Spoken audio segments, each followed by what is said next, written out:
कभी आपने किसी ऐसे कमरे में रात गुजारी है जहां दरवाजा तो बंद हो लेकिन कोई हो जो आपको अंदर से घूर रहा हो?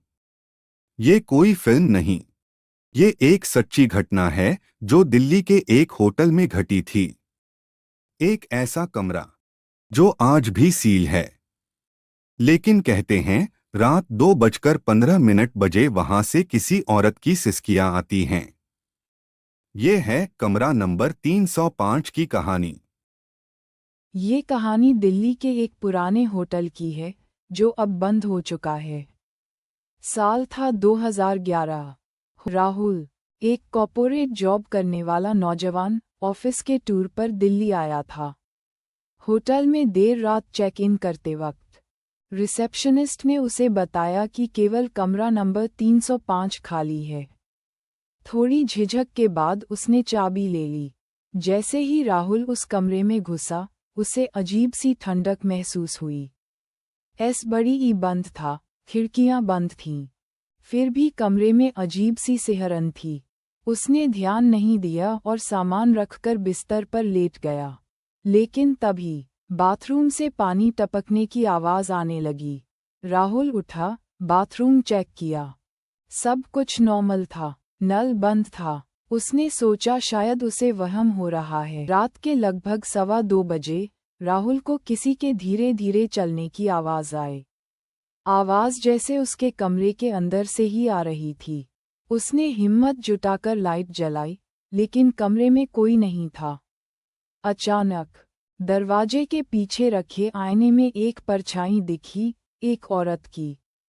सफ़ेद साड़ी, लंबे बाल और चेहरा धुंधला, लेकिन आंखें सीधी राहुल की आंखों में झांकती हुई।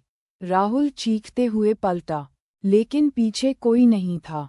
उसने फौरन रूम सर्विस को फ़ोन किया, लेकिन लाइन डेड थी। डर के मारे उसने दरवाज़ा खोलकर रिसेप्शन पर भागने का मन बनाया।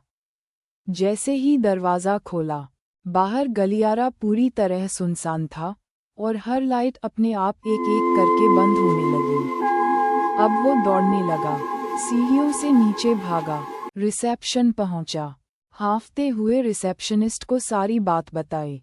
रिसेप्शनिस्ट का चेहरा अचानक गंभीर हो गया। उसने कहा, आपने कमरा 305 लिया है ना? राहुल ने हाँ में सिर हिलाया। वो बोला, सर, वो कमरा असल में कई सालों से बंद रहता था, लेकिन कल ही किसी ने वहां जबरदस्ती चाबी ले ली थी। दरअसल 3 साल पहले एक औरत ने उस कमरे में आत्महत्या कर ली थी। उसका पति उसे धोखा दे रहा था और उसने वहीं बाथरूम में खुद को फांसी लगा ली थी। तब से जो भी वहां रहा, या तो बीमार हो गया या फिर मानसिक रूप से परेशान। राहुल अवाक था। उसने उसी वक्त चेकआउट किया और होटल छोड़ दिया। लेकिन कहानी यहीं खत्म नहीं होती।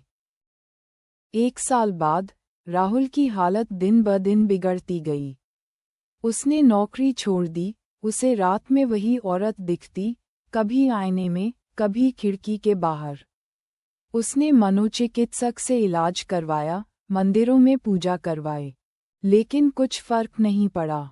एक दिन उसके परिवार ने एक पुराने तांत्रिक को बुलाया।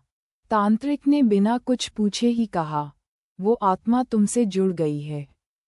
तुमने जिस वक्त उसे देखा, वो दरअसल तुम्हें देख नहीं रही थी, वो तो तुम्हारे भीतर उतर रही थी। राहुल बेहोश हो गया। तांत्रिक ने 21 दिन का साधना करके आत्मा को अलग किया, लेकिन आज भी राहुल की आंखों में वही डर दिखता है। और सबसे अजीब बात ये है, होटल ने कमरा 305 को हमेशा के लिए सील कर दिया, लेकिन कभी-कभी रात के 2:15 बजे वहां से किसी औरत की सिसकियों की आवाज आती है।